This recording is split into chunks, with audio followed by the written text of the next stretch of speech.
Welcome to Deep Look, Ultiworld's weekly radio show about the current state of Ultimate. I'm the host and the editor of Ultiworld, Charlie Eisenhood. Joining me is Ultiworld senior editor Keith Raynor. Keith, the Milwaukee Bucks have done it, and they are NBA champions, winning in Game 6 last night against the Phoenix Suns. Giannis Antetokounmpo is the Finals MVP. Your thoughts? It feels like it's the Giannis story, right? Like, it's almost more important that this two-time MVP, this Defensive Player of the Year, this young star, everybody's heard the background story of Giannis Antetokounmpo at this point. It feels like that's more historically significant to the NBA than it is that Milwaukee won the title. Well, I mean, it's just remarkable. I mean, he played so well last night. He played so well all series after having what looked like it was going to be a season-ending knee injury when his knee got hyperextended badly and visibly in a game, a couple weeks ago, and ended up coming back. And he was incredible last night. I mean, defensively, all over the place, doing everything on offense, hits all his free throws, like, well deserving. And you imagine what could have been if Kevin Durant's toe isn't on the line in the conference finals. It's a totally different story. Or any of the 700 injuries that happened along the way here. I don't know, man. I think the Bucks were deserving champions. I do too. I think if the Nets are at full strength, they probably don't win that series, but it's hard to know. It certainly doesn't feel like a foregone conclusion. And the same thing for the Suns. I think that the Suns looked like a legit championship contender. So not taking away anything from the Bucks, but everyone's going to talk about it, so might as well bring it out. But great to see for Giannis, who a lot of people would question, like, is he a regular season star and not a playoff player? And for him to play literally the best we've ever seen him play in the NBA Finals with his team down 2-0 is pretty remarkable. And he's so likable. He's a likable guy with a likable story. He did an Instagram today, like on Instagram Live, where he ordered 50 chicken tenders or nuggets or whatever they call them at Chick-fil-A. And he's like, got the person taking the order on the live stream. He's like, there's 150,000 people watching you right now. And she goes, really? So Giannis getting this chicken, day after the championship. Here's what I love about it. And this is like what I'll bring it back to Ultimate. Everybody thought Giannis was going to go sign with the Lakers or some big market team and bail on Milwaukee. And instead, he stays, and then he wins the title. And in a way, it's even better than when LeBron went back to Cleveland and did that. And that's awesome story too. But LeBron was always just going to go back for a second and then, off to LA he goes. Giannis, it doesn't feel unreasonable to think that he could be in Milwaukee his entire career. And for him to get this win and with the kind of the homegrown team, that is so awesome. And it's fun when you see that kind of thing play out in Ultimate too. When a team homegrown doesn't have quite the same context in Ultimate, because a lot of times people are moving somewhere after college or whatever. But it's different when it's a super team that, Johnny Bravo 2014, when they bring in all these ringers and then they win. Okay, cool. But what about when a team, kind of earns it, all building from the ground up? That just is a cool story. I thought that was very cool to see last night. We've certainly had our share of super teams, it feels like, in the club division in particular. So if you want to root for the small market, as it were, it's not actually related to market size or even how long the team has been around or whatnot. If you want to root for somebody outside of the core powers that be, then more power to you. I think this should be an interesting year, a big test of that in nearly every division. Particularly, I think, in women's and mixed, even more so than men's, perhaps. Well, what I will say is that, the more things change, the more things stay the same. Almost 2 years since we were at the Devons Fields for Northeast Regionals up in Massachusetts, we return this weekend for the Boston Invite, and the teams you would expect to win won. I mean, that's the big storyline for me. Brute Squad comes in, missing half their roster, and obliterates everybody. And the other half of their roster, all over the age of 30, is out of Masters Nationals, where their reboot squad obliterates everybody at Masters Nationals. Incredible. Philadelphia Amp gets the win in the mixed division. Very comfortable win for them as they look to win a third straight national championship this year. And Dig looking very sharp in their win over Sprout. So those are your Boston Invite champions as things kind of got underway in the club division up in the Northeast. And notably, we got our first taste of elite competition in the women's division this club season, Keith. Great to see it. We're so used to this Northeast group being pretty strong. We miss the Canadian teams, of course, but a chance to see what Bent was going to look like this year with so much preseason hype for them. Of course, getting I don't even feel like we got a taste of Brute Squad. Like if you haven't seen the roster, it's bombastic. I mean, it's something, it's something to behold. It feels a little bit like, that year Revolver came out with their big star-studded roster, and it was like, how can anybody beat this team? I mean, that's how it feels. Now, hang on a second. Squad. I mean, I agree, but what I do want to say is they do lose some significant handling talent. Amber Sinacrope is gone. Claudia Tajima is gone. Are you worried about that for them, or is it just too many riches to be concerned? It's a little concerning. They lost good players. I mean, even they also lost JoJo Emerson, who was in a pretty sizable role for them. They had players who were very involved. You look at Ash Sadler, Jesse Grignon-Thomas. Like, these are good players, but they brought in a very strong class as usual. They're at that. There's that upper crust in the women's division where all of your rookies are already elite club players, and their whole class looks like that. So that's where they're at. And I think that they had the depth. Most teams, when they lose their two primary handlers, they don't have an Angela Zhu to turn to, right? But this team has that waiting in the wings. So I'm not too worried about it. I think that we could see their O-line be a little bit weaker this year, but I think they'll be more than up to the task against most of the competition they're going to see. The defense is going to be just outrageous, overwhelming. So yeah, going to be fun to see what happens. I mean, we won't really get another look at Brute Squad, I don't think, until Pro Championships. So we got a long way. We'll see.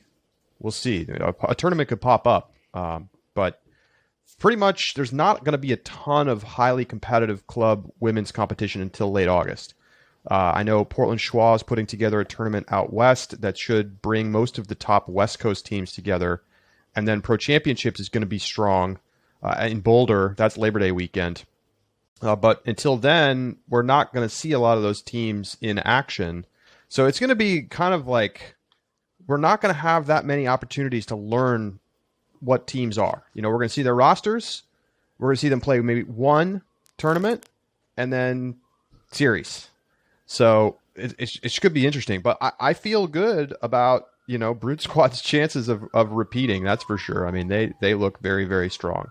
The teams aren't going to get much chance to learn who they are either. It's going to be a weird one come regionals and nationals, because a lot of teams, it's going to be like playing your most important tournaments at the beginning of the season. It's going to be strange, I think, particularly in the women's division with the shortened schedule. What would be give me your Vegas title odds for Brute Squad right now? We obviously don't know. We don't know what Fury's roster looks like. We don't know what Riot's doing. We don't know what Sixers' status is going to be, if their roster is going to be the same, if they're going to be around. But based on what we know now, what's your betting odds for a repeat for Brute Squad? Plus 150. Yeah, that's pretty much dead on what I would have gone. So, I mean, I think there's still enough uncertainty that they're not minus favorites, but you're not going to get a lot of return betting them. I wouldn't be surprised. I mean, I think Fury is going to be very good again. That's my take. I think Riot is going to be way down. That's my lean from what I've heard. Some Riot players going to mixed or taking the season off. But Fury probably picking up Anna Thompson, and I think they're gonna just be ready to go when the series rolls around, and that's gonna be a tough team. I mean, Anna Thompson is a great get. So we'll see. Oh no, Fury and Brute Squad again. Oh man, that stinks. They never play good games. This time maybe they'll meet in the final instead of the semi. And hey, who knows what's going to happen? The Canadian team's going to come over. What's Sixers going to look like? That's going to be fun to see too. They're going to have been ramping up for Canadian championships, and they may even get more reps than some of the U.S. teams. So another thing to keep an eye on as we get a little closer to regionals. We saw a new team in action, Sprocket, new mixed team out of Austin. They look good. They did not defeat Slow, formerly Slow White. Slow gets the win, but clearly going to be very competitive. And everybody was missing players this weekend for various reasons. So you don't want to read too much into these Boston Invite results, but AMP dominating. Do you still think, now that we've seen the Space Heater roster, which we'll talk about, is AMP the favorite this year, or has that ship sailed and we're looking now at Space Heater or Mixtape? We haven't seen Mixtape or AMP's roster, correct?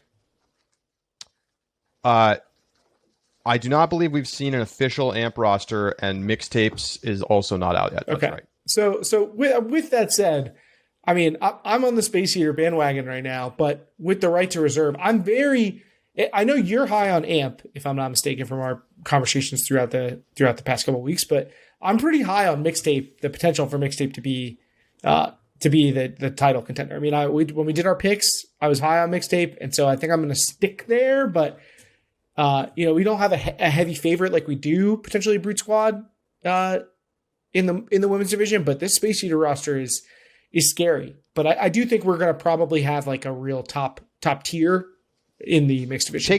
Take us through Space Heater's additions and departures. So Space Heater, let's start with their blockbuster additions. Here we just mentioned Amber Sinacrope leaving Brute Squad. She'll be with Space Heater this year. AJ Merriman, who's having a tremendous season in the AUDL with the DC Breeze. Ashley Buke, breakout star, someone you talked about in our primer. Kelly Ross, Lizzie Laurie, Nada Tremonte, Kath Radcliffe, Austin Bartenstein. It's just all basically elite club players from the DC area, plus a few talented guests. No lack of experience here. There's not really. The only name I don't really know is Dane Warner. So unless Dane Warner is like an up and coming youngster, mostly these are names that you know from elite club elsewhere. There are some losses. They lose Ellie Youngst, Clea Paklemba, Cody Johnston, Georgia Bosher is a big one. Pat Trywise, another pretty significant one. Zach Norbaum. So there's some changes here. They have some interesting practice players too. I don't know if any of those players will officially join the roster later in the year. Eyes on eye emoji for Claire Trope and Carla Campana. I don't think we should expect Claire Trope to join. Claire Trope is on the Brute Squad roster, but is living now down, I think, in the Baltimore area. So Charlie, it wouldn't be the first mid-season defection we've ever seen in Club Ultimate. Do you remember those days? It has to be said. I remember those. That was a wild story. It's now dated, so it's like an anecdote. It's like an old tale now. Those are wild times. We'll Google it. It's an inside joke for y'all. Then how about that? But yeah, I mean, their roster looks really good. Yeah, I mean, I think the thing about Space Heater is that they add both like clear, obvious starter star talent and depth. So I think, although they lose some depth, they are replacing it, and I think it's going to be interesting because they have a very strong group of women, and so does AMP. Like those teams playing in the regional final, like that is going to be a barn burner of a game, assuming that they're playing for, a bid or whatever. I forget what the formats are going to be, but I think that's going to be a really good barometer. We're not going to get that many games, right, where we get to learn that. Also, I think AMP is hosting a tournament in August that should have most of the top East Coast teams. mixed teams. So that will also give us some insight. But I mean, AMP like casually dominating while missing half their roster this weekend, I think is a really good sign for what they can do this season. I will be curious what Space Heater's backfield looks like, because they have a lot of really strong throwers in their female matching group. You know, Amber Sinacro, Jenny Fay, Nikki Ross is somebody we didn't talk about. She's a huge thrower. In particular, that's one of her strengths. Just she can really bomb it. Kath Radcliffe, like there is a lot of strong women throwers on this team, and I'll be curious how they deploy them, because that's not something we see most teams replete with. Yeah, it's really interesting to think about, because like Faye and Synacrope, you both think of as like center handle or O-line, but you can't both do that. I mean, you could put them both back in some like in a vert stack and let them run the show, but I wonder if one will move to defense. I feel like I could see Synacrope playing D. I don't know. Me too. It is true. Like figuring out the lineups is going to be a fun challenge. Let's not call it a challenge necessarily. Like they could probably pick randomly at various positions and be fine. But yeah, and we should also mention they're going to be coached by Dutchie. Oh, so yeah. This is not common in the mixed division to have like elite coaching.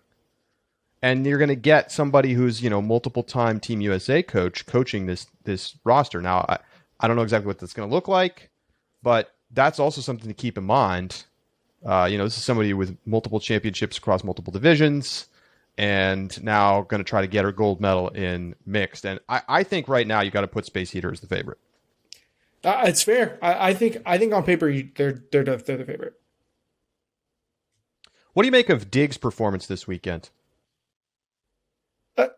Tip of the cap, but I think it's kind of what I would expect. You know, I think that they're the strongest team in the field, so I think it's important for them to go out and play well. It's excuse me, it's a little surprising to see them, you know, look really sharp this early in the year. So I think it's a good sign for them, but they're still mostly untested. We have seen their roster. Yeah, there's not any huge names on the roster, but a lot of good players. Unless you count Orion Cable, who's like literally huge, who apparently played quite well. So if he's in for, you know, a star turn this year, which I would be surprised by, I expect him to play well, but not take over the division or anything. He's still like a teenager. Yeah, I think that could really boost Dig's fortunes, but this is a expected result. Good for them. It's where you'd much rather be here than behind the 8 ball. But I'm not going to overreact to it this early, I think. Here's the thing. It's been basically 2 years since we had Club Ultimate. And it turns out that the young players are 2 years older and all of a sudden are becoming the prime-aged players. And Keith, you and I are getting old. Like, you're telling me. If you look at the Masters Nationals rosters, you're like, oh, whoa, these teams are crazy stacked. And, like, it is true. You know, the winners in all of the Masters divisions, in Voltron 2020 winning in the men's division. Already mentioned Reboot Squad, that's Boston, winning in the women's division. And then Slower, the Boston team in the mixed division. I mean, they're stacked with the stars, in many cases, of today. You know, like if you look at the Reboot Squad roster, it's like half Root Squad active players who are dominating in the club division. But the thing is, you also have the 22 to 25 year olds who we looked at as like the young players, but are now going to start being really good. And that's the thing about Dig. Half that roster was like 20, 21, 22 when we saw them in 2019. And now they're starting to look like established club players who can dominate at that level. Now, look, I don't want to go crazy about a 12-9 win over Sprout, but don't forget that this Dig team won the region in 2019. And they, you know, picking up Orion Cable, who legitimately is a very young player, who is also incredibly talented and looked like one of the best players at the fields at the Boston Invite. I think when you put it all together, you have to take a second and remember our mental model for who players were is probably a little bit wrong. We're going to see new players step into those bigger roles, and some of the players that we think of as the established stars maybe starting to be on the wrong side of the age curve. Like, that's a real thing that could happen this season.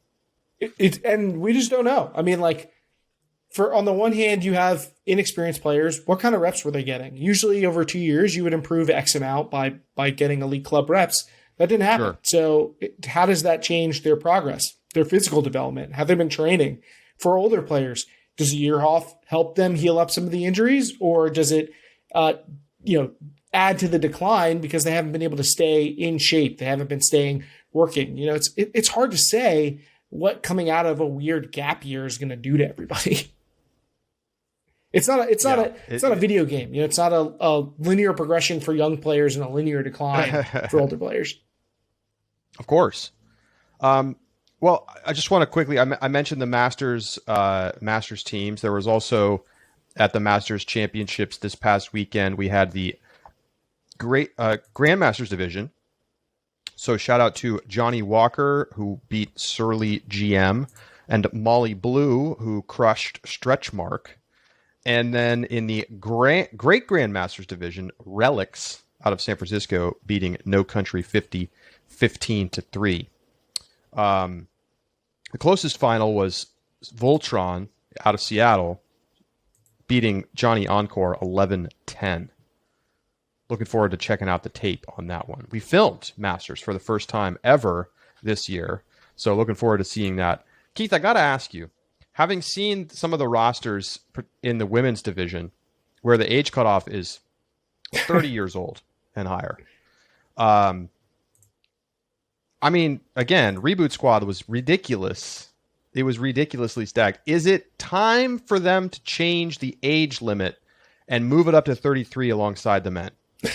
Okay, I have thoughts here. The answer is no. I mean, you look at the tournament, and there are 14 teams or something, 13 teams. So there's not that many. We're not overflowing, I guess. In my head though, like, I think of Masters as older players. That's why it's hard for me to conceptualize myself as a Masters player. And these are not old players. They're definitely not. I mean, these are some players who feel like they're having some of the best years of their career right now. So in that sense, it seems ridiculous. You're like, well, why do you need a separate division for these players? They're some of the best players in the primary division. But on the other hand, it's an arbitrary line anyway, so it doesn't really matter, I guess. And if it helps the division have a competitive, fun tournament, so be it. Not that they ended up having the most competitive tournament given the strength of Reboot Squad. It seems like everybody there had an incredibly fun time. That's the sense I got. I mean, not only does it just seem like a fun tournament, period, but it's also, for probably most of the players there, like their first tournament back post-COVID. That's got to just feel awesome, and look like the weather was great, and I heard nothing but good things. So that's really cool. I mean, all I'll say about this, I get what you're saying from a participation standpoint. That's the reason the age limit is 30. But 30-year-old and 31-year-old players are not Masters. Okay, they're peak still skills in the club division. When Cammie Groom is on a Masters roster, okay. So, I mean, respect. Like, they went out, they followed the rules of the division, and they had a great time, and they dominated. That's cool. But I do think, like, hopefully we get there sooner rather than later, so that actually feels like a division that is, meaningfully separated from, which I think the 33 age cutoff does that. There are some 33, 34, 35, even up to almost 40 years old players in the primary, but those players are few and far between. 30, there's a lot of 30-year-olds on rosters. I mean, you and I Ultiworld existed long enough to have covered people in college that are on these rosters. Like, I'm looking at Sonny Harris and Marielle Hammond, on a Masters roster. I remember coaching against some of these people in college. Like, maybe that's more like we're just getting old, Charlie. I'm sorry to tell us, but us and Ultiworld are getting old. It's just It was bound to happen. Like when Cameron Groom was on a Masters roster, something is wrong. Let me tell you, it's gonna happen one day because What's Cameron Groom wrong? is just gonna keep aging. What's wrong is that Sorry, we Cameron. are the She'll ones stay getting fast, old. but any team names that you really love, by the way, this is one of the best traditions I think of Masters. Well, is like, these they're all ridiculous really good. puns. They're all really good. I think of the teams that made the finals, my favorite is Slower. Yeah, slower is really good. It's just, I mean, it's a pattern. Let's be honest. It's not like this is. It sets itself up. Like I would have thought of that one too, but that's my favorite. I like the progression too, as they like go to grandmasters and great grandmasters. It is a fun tradition. Johnny Encore is good. Irot was good. I don't know if they're still around. Are they grandmasters? I don't think. I Maybe don't they know just that didn't play they this were in year. the field this year. Yeah, I don't think they were in the field, but Irot's good. So they're definitely out there. Some good names, and it's a good tradition that I hope we maintain. All right, we're going to take a quick break. When we come back, we're going to talk a little bit about the power rankings, club power rankings. And then we're going to get to some of the AUDL results from this past weekend and make our picks against all 7. We got some good lines this week, some good games coming up. Stay with us. It's Deep Look.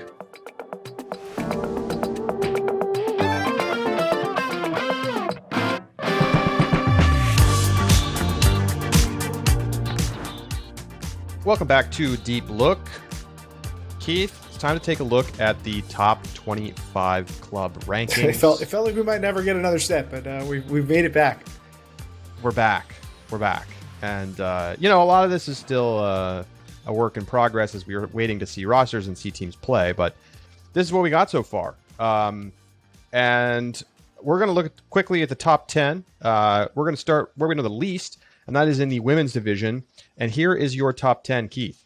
Boston Brute Squad, San Francisco Fury, Toronto Sixers, Raleigh Phoenix, Portland Schwa, Denver Molly Brown, Seattle Riot, Vancouver Traffic, Chicago Nemesis, and coming in at number 10, Pittsburgh Parcha. New team coming out of Pittsburgh. Carolyn Normile, headline player on that one. So, thoughts on the top 10, Keith? This still feels about right to me. I still like that top 4. Maybe, I know I was a little concerned about where Molly Brown might be at, that we hadn't seen their roster come out for a long time, didn't know what their tryout situation was. So I know I was a little bit concerned about where they would be. And I think their roster looks a little bit stronger than I originally expected. So they may actually end up moving up a bit, but I think starting here, given the way they ended last season, it's hard to say that you can put them ahead of Schwa. So this feels actually pretty correct to me. We've maybe Nemesis, like the back end, you start to get a little wonky. Like we've already seen the Boston Invite results. Like maybe you flip Bent and Siege around. Maybe we're underestimating Nightlock or Grit, something of that nature. Maybe we're overestimating Nemesis or Parcha where they're going to be at. But Or this feels still pretty right to me. I don't have any major qualms here, actually. I think Riot at 7 is the big question mark. That's based a little bit on last year, based a little bit on what we expect to see from their roster. Depending on how that shakes out, they could move up a couple spots or they could move down a couple spots, to be honest. I think Molly Brown is about right at 6. I think they're clearly not a part of the big 4 anymore. That's done. I think their roster looks a little bit worse, not a lot worse, but a little bit worse than in years past. But when you have Claire Chastain and you have Lisa McCaithley and you have Manu Cardenas on your team, you're going to be competitive. So it's just about figuring out what your roles are, what you're doing on O&D.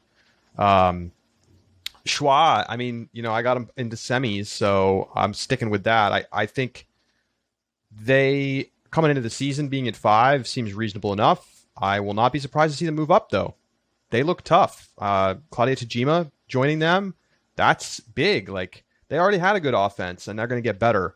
So I think that Schwa team, they seem all in, too. I think this is a great chance for them to make a push, try to make the final this year. I'm like a little cooler, I think, on Schwa on the whole. And maybe that's not fair to them given the way they performed last year. But while they did pick up Claudio Tajima, they lost a lot of throwing talent. And Tajima's going to have to jump in to a pretty big workload, I think, right away. So I think that's the number one thing I want to see from them is what does their offensive backfield look like? How do they perform on that side of the disc? Because I think that's going to be one of the toughest transitions for them. But Tajima is obviously a great piece to build around. Let's look at the mixed division. Here you go. Top 10, Philadelphia Amp, San Francisco Mischief, Washington, D.C. Space Heater, Seattle Mixtape, Minneapolis Dragon Thrust, Fort Collins Shame, Seattle BFG, Durham Toro, Boston Slow, Boston Sprocket. Worth noting that these are from last week, so not updated. Although I don't expect you're going to see a lot of movement in these based on what we saw at BI. Agreed. And I think that top tier, we're still waiting to find out the details from Mischief and Mixtape and even from Amp, but that feels like the big four to me here. And then, maybe Shame you could put ahead of Dragon Thrust given how they performed so far. BFG, they're a big question mark, but I do expect them to be a top 10 quality team all said and done. Like once we get a roster from them, based on how they've done in the past, based on what the rumors I'm hearing about potential players for their team, I think that BFG, they could even be a surprise. I think that they could be one of those like outside shot teams that I talked about, potentially Toro being previously, and maybe a cool, obviously Toro didn't have the kind of tournament that we thought they might at PEC. I know you were not as hot on them as I was, but I still think this is about right for them. This division, it's very difficult down the line because I think some of these teams down the line are potentially pretty good. And some of the teams in the very clustered, very clustered from 8 to 20. I think the top 6, maybe 7, depending on what happens with BFG, feels very much like a class above everyone else.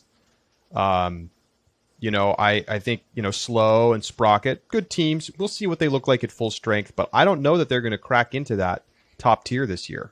I'm skeptical. They're spreading themselves too thin. There's too many Boston mixed teams that are good. Yeah, has that ever been said before? Hot take. But for real, some of the best players on Slow leave for Sprocket. You still got Wildcard pulling some other great players, and they have their own thing. It's good, but on the other hand, you've got San Francisco looking to consolidate more, and Mischief is going to be a title contender as a result. So Boston going the opposite direction. We'll see what happens in the future. A lot of times it comes back around. People eventually are like, you know what? Why isn't Boston winning the mixed championship? And then they consolidate. But not this year. I mean, Northeast Regional is going to be sweet. All those teams, New York Exist. It's going to be Exist fun. seems kind of good. Maybe I'm again getting overhyped on the recency bias, but I could see them climbing this list a bit. Well, I saw one player get mentioned a bunch on the from Exist Twitter this weekend, Chewy, who's on my Summer League team, but he's moving back to Denver. His is his last week at Summer League this week, and he's been an absolute baller, and I think he was killing it for Exist, but they're not going to have him later this season, so we'll see what happens.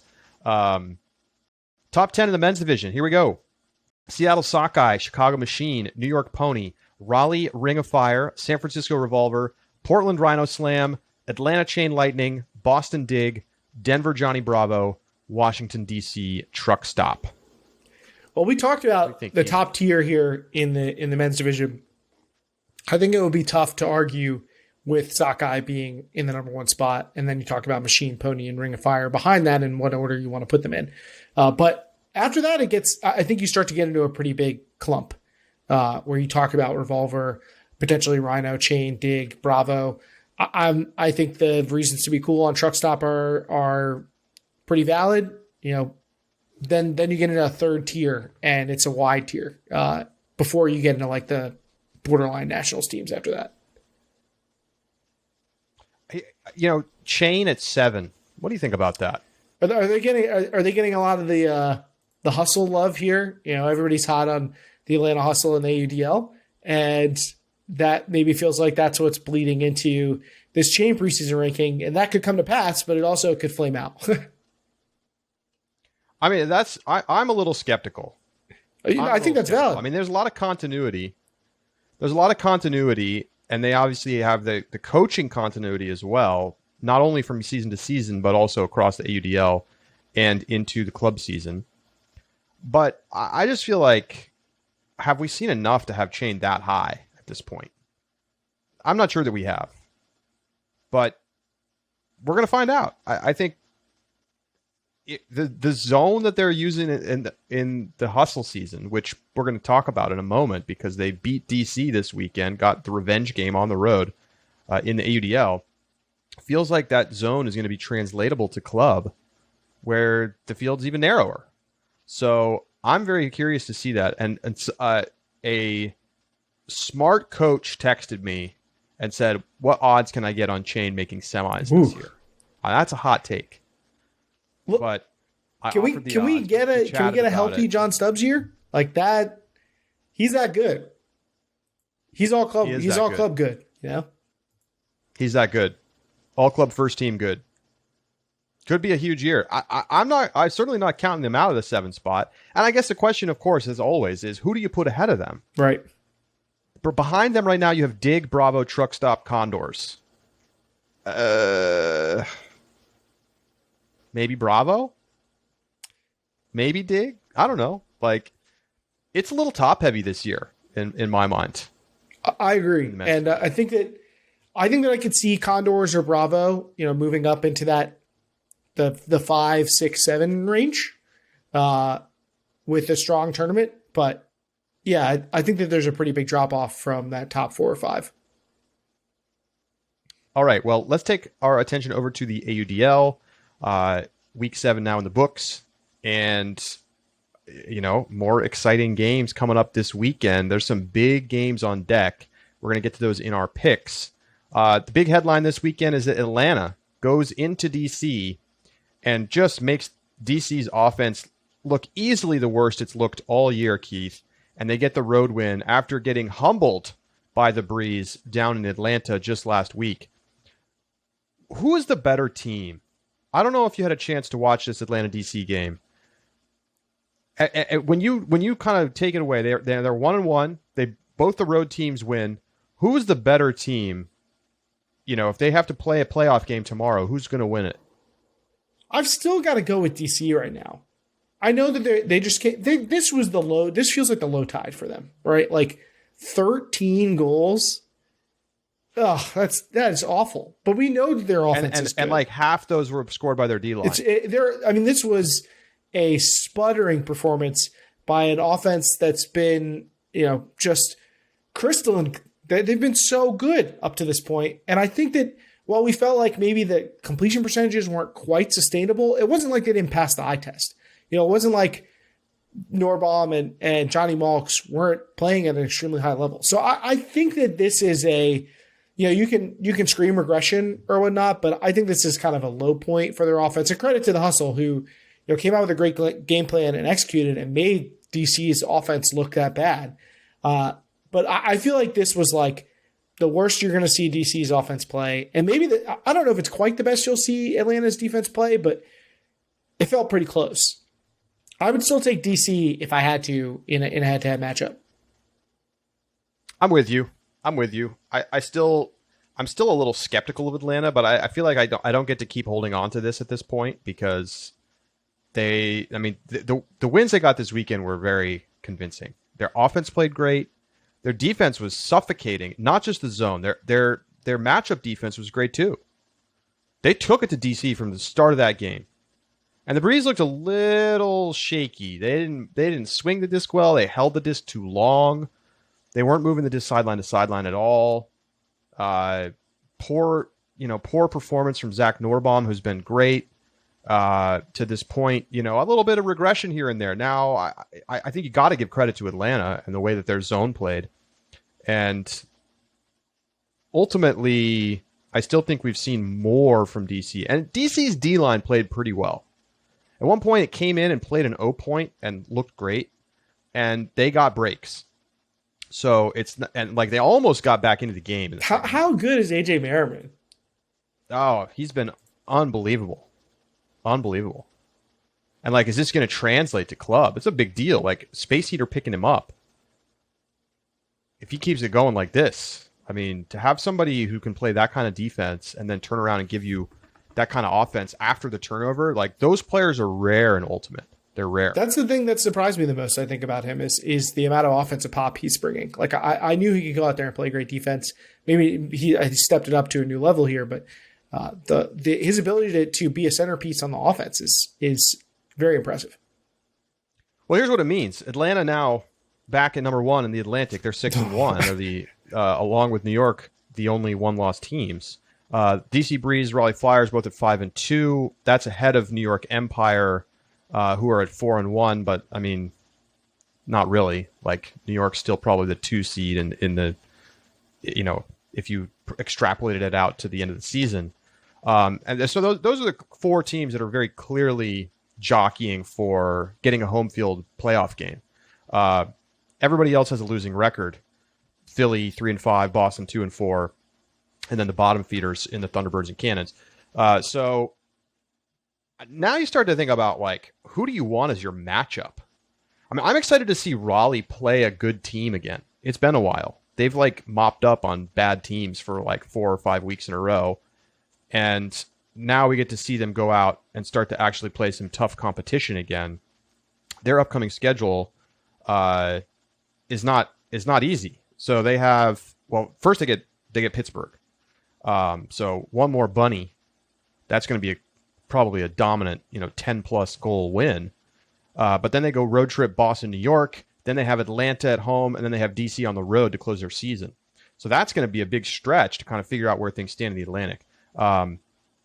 I still feel like any of those teams, Keith, could beat the others on any given day.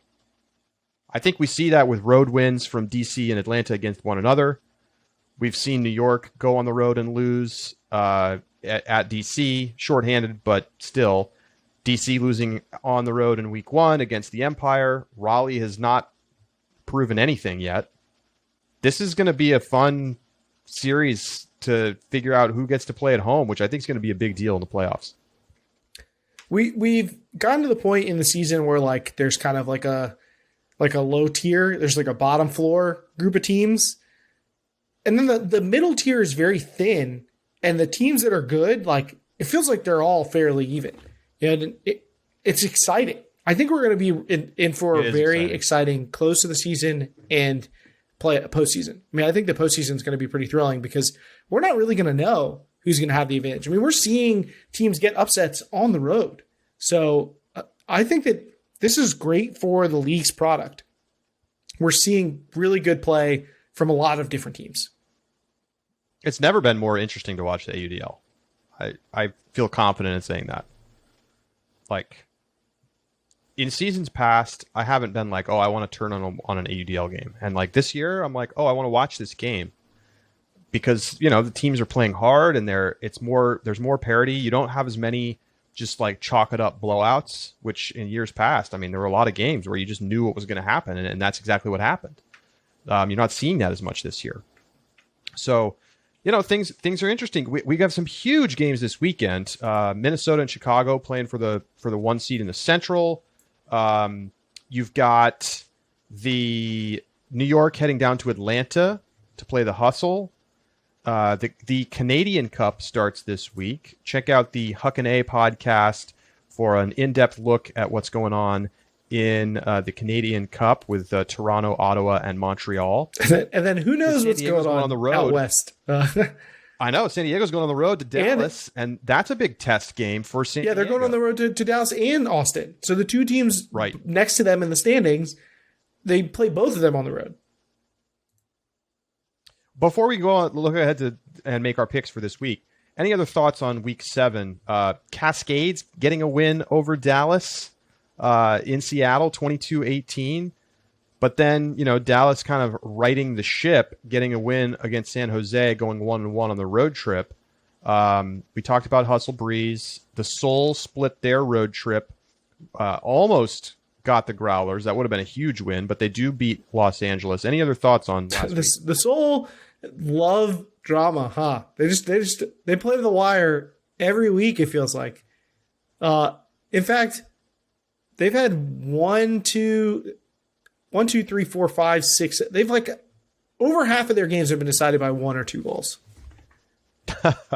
It's wild. It's wild. They're not doing blowouts. It's not on the menu this year. I still don't really know where the season's going to go. You know, and you love to be sitting down watching a movie or a show, and you don't know how it's going to go. You don't know what character is going to do what, and that's what we've got right now in this cosmic play. We really don't know where the results are going to be. Minnesota, Chicago, and Madison are all still playing for the 2 spots in the Central. And then in the West, the Growlers are only 1 loss. They've pretty much, you know, at this point, I mean, they'd have to play poorly for quite a few weeks in a row to lose that playoff spot. But then after that, pretty much everybody except the Aviators is looking like they can take that second spot.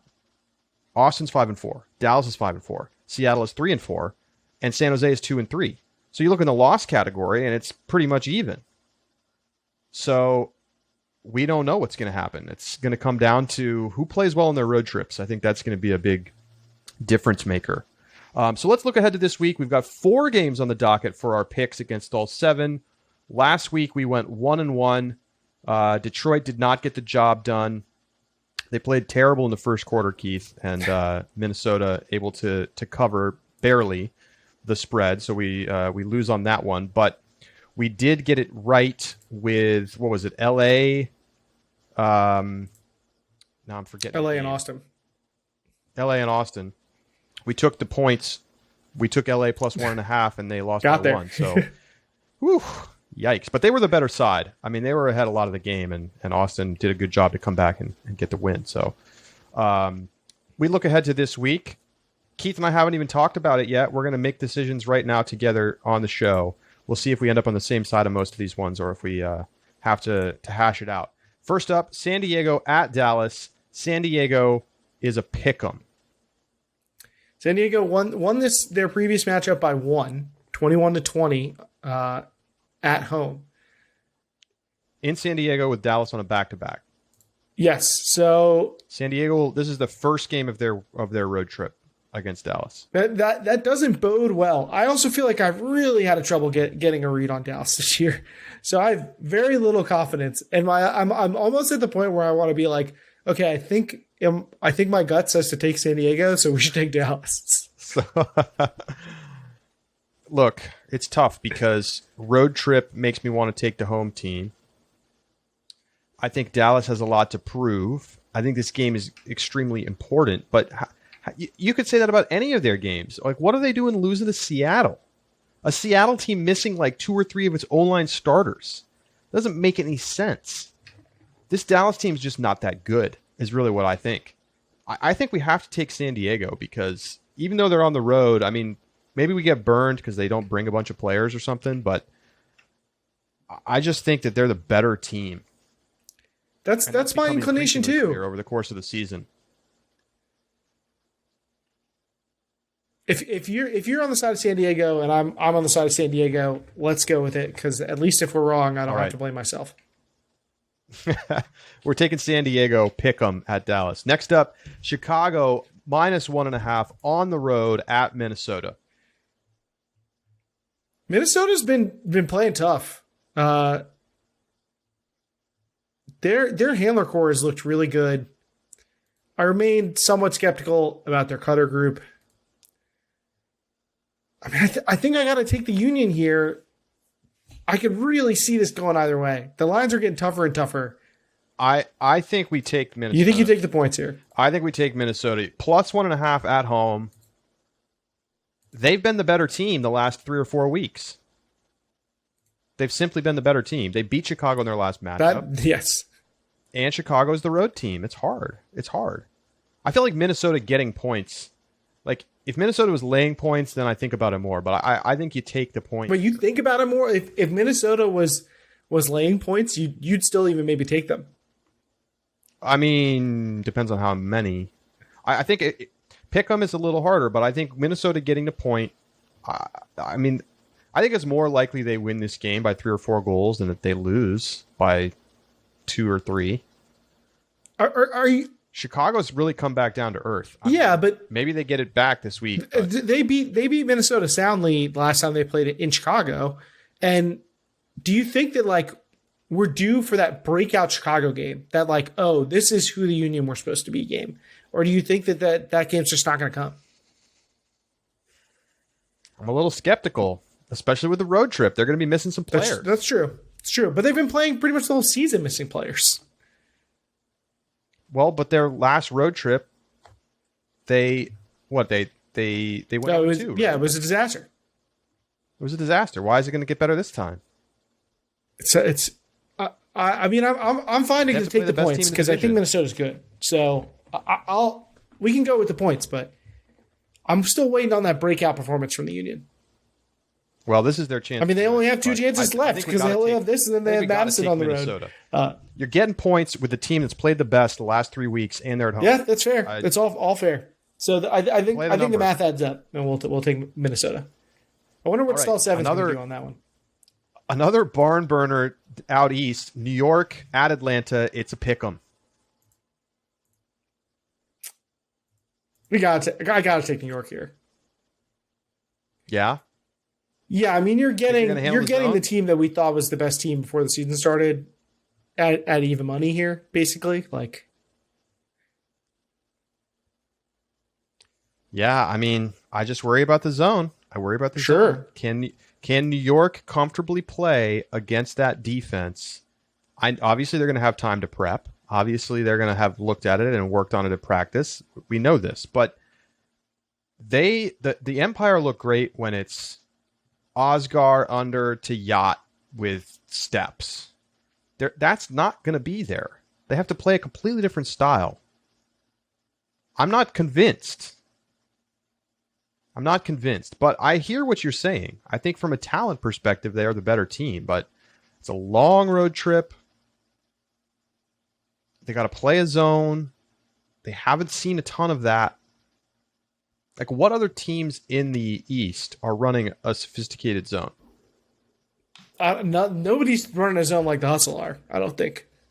Philly pretty much runs matchup. Boston didn't do much interesting. I feel like I see a lot more zones in the Central. Have New York and Raleigh played yet? I don't think they've played yet, right? No, maybe they did.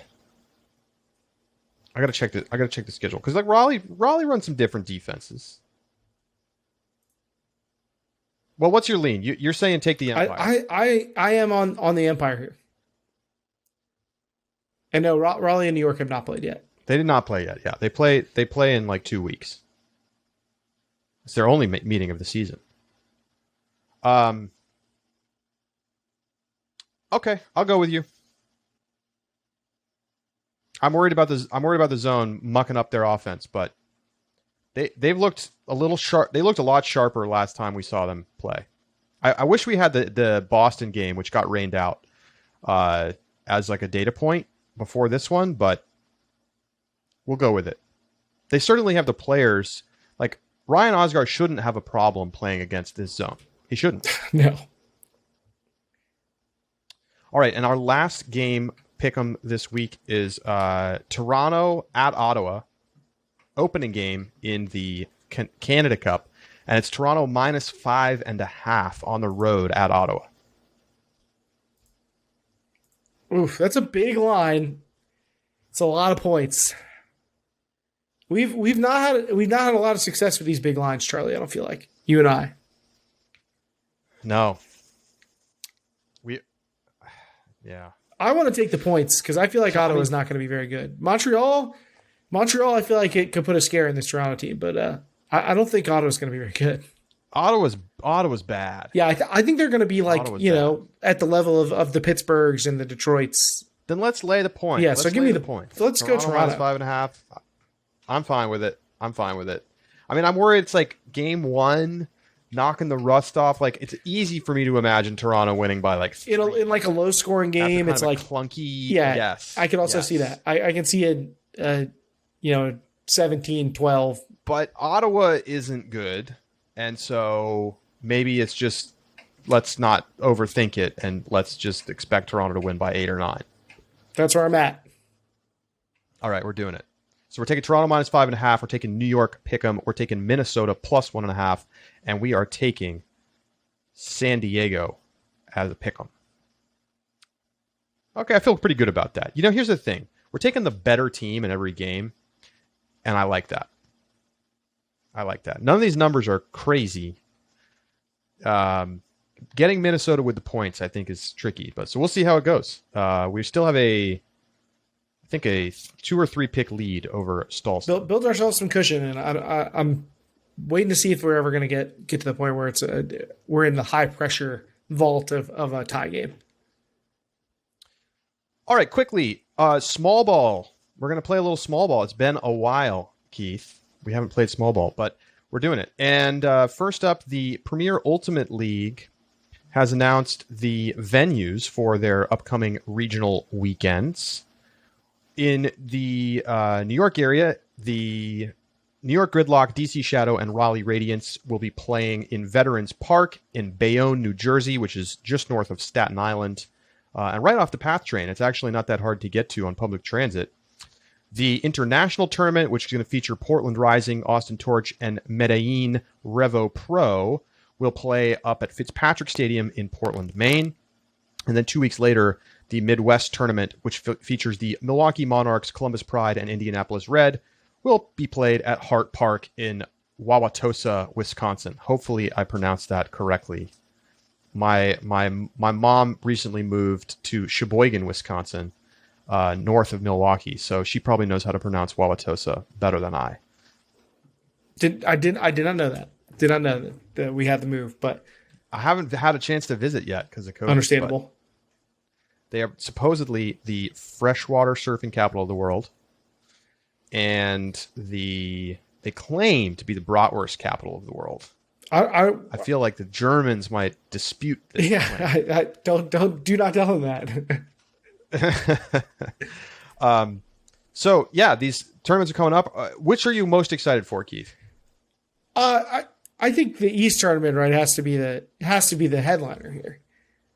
New York, DC, and Raleigh. Those are three of the best teams in the league.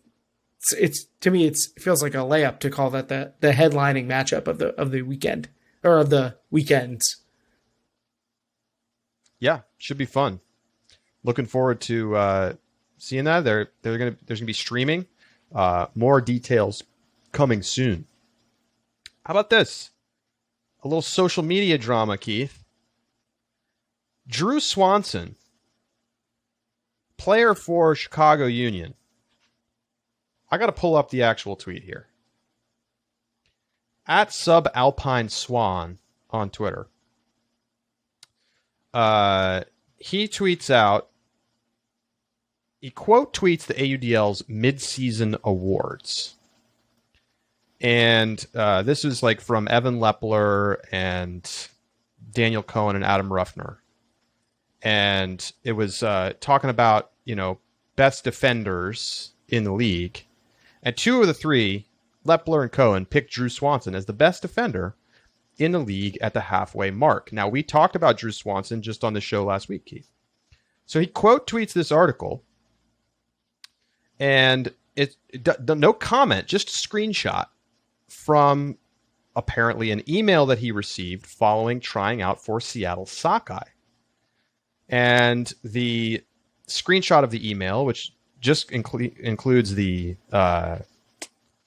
subject line and then a little bit of the text. No, we don't know who it's from or anything.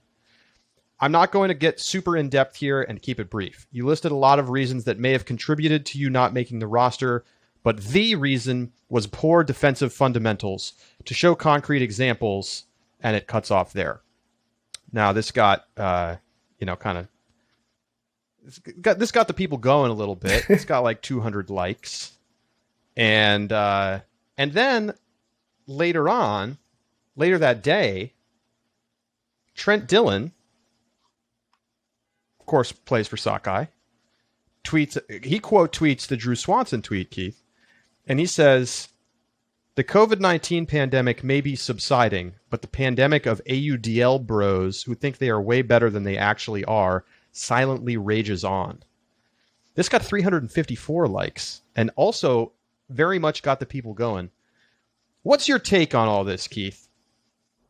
It's spicy. It's definitely spicy. I mean, this definitely sets up some Chicago, Seattle buzz. I don't know if Drew Swanson's going to be on the Machine roster, but we'll see. That would be kind of funny if he got cut. Not funny, but if he got cut by Machine, had to post that roster too. Had to post that note too. No, I think that nobody looks good here, in my opinion. Nobody's coming out with no egg on the face. Like everybody's doing their own job to make themselves look a little rough around the edges. This is an escalation, and I don't think Trent needed to respond this way.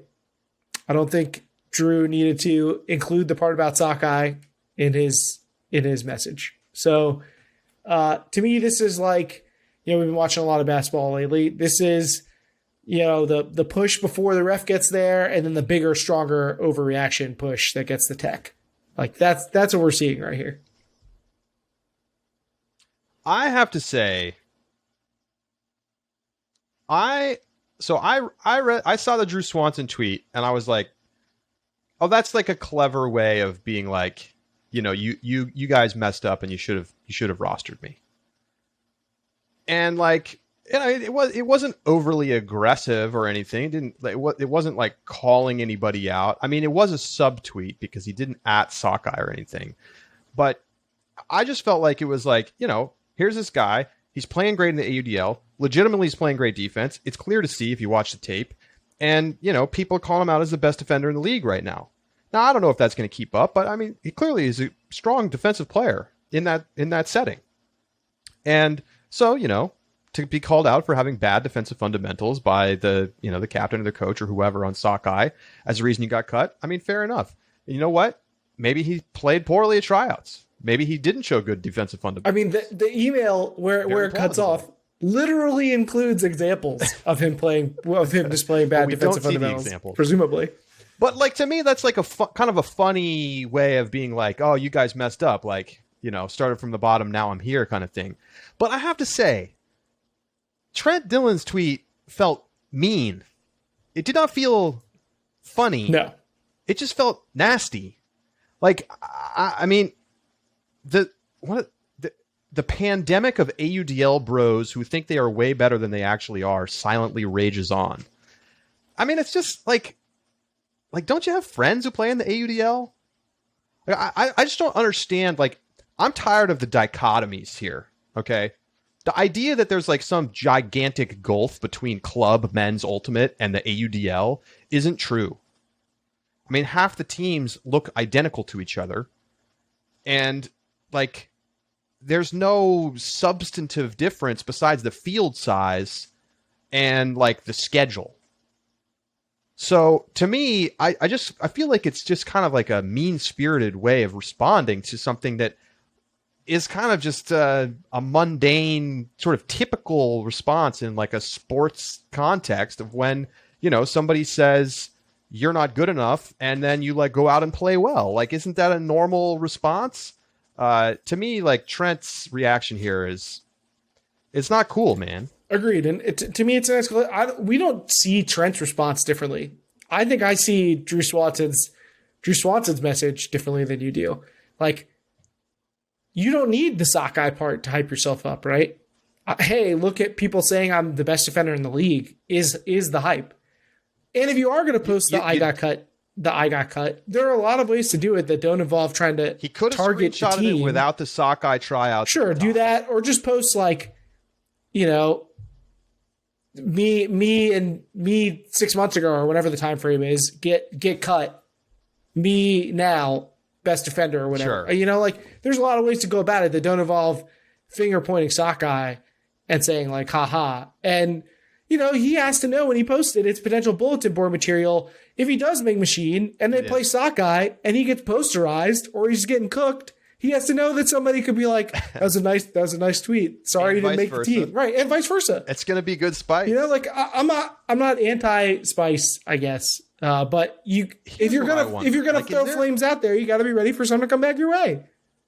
That's fair. That's fair. I just felt like a disproportionate response. Like I said, it's an escalating thing. Everybody's going to respond with escalation, I think. And the most recent one, the most escalated one, is going to be the one that we target and flag. It makes me think there's like a little bit more here that we don't see, like under the surface. Like when you see the duck on the water and the legs are paddling furiously, like maybe was there like weird interactions between Swanson and the Sockeye leadership? Like the wording of the email that Swanson got about like getting cut also felt like a little on the aggressive side, like the reason you got cut was because of a lack of defensive fundamentals. I mean, I guess like they're telling it like it is. It's straight to the point, which fair enough. I haven't tried out for an elite club team, I don't think, ever in my life. So I don't know what kinds of responses to expect. But I don't know. Weird, the whole scene.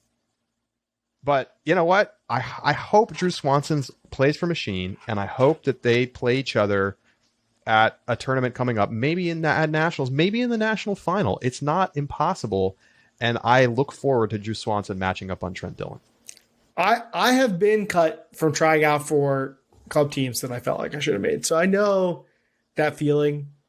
Did you get an email like that was like, you're bad? No, but it's also clear that this email is a response because it says you listed a lot of reasons. Yes. Like it's clear that somebody emailed somebody first and there's been a conversation prior to this.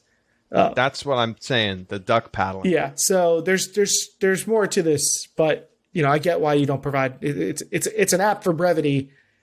I get why there's not a ton of context here. I'm not saying it needs to be fully contextualized, but I've been in those shoes and it stings and you love to rub it in their faces, but like I'd rather wait till I rub it in their faces, let your game speak. That's always been my motto. I'm not a big trash talker, so it's just me. All right, well, that is going to do it for Small Ball, and that is going to do it for this week's episode of Deep Look. Make sure you tune in for our subscriber bonus segment. I hate to do it. Oh, no. I hate to do it, but we got to do it. We're going to talk about the Delta variant and whether the Delta variant and the coronavirus pandemic could disrupt the Ultimate season once again. So we are going to discuss that in our subscriber bonus segment. You can become a subscriber for less than $4 a month at ultiworld.com/subscribe. We're keeping it out of the main show, okay? We're doing it in the subscriber bonus. So, hope you join us there. For Keith Raynor, I'm Charlie Eisenhood saying so long, and we'll talk to you next week right here on Deep Look.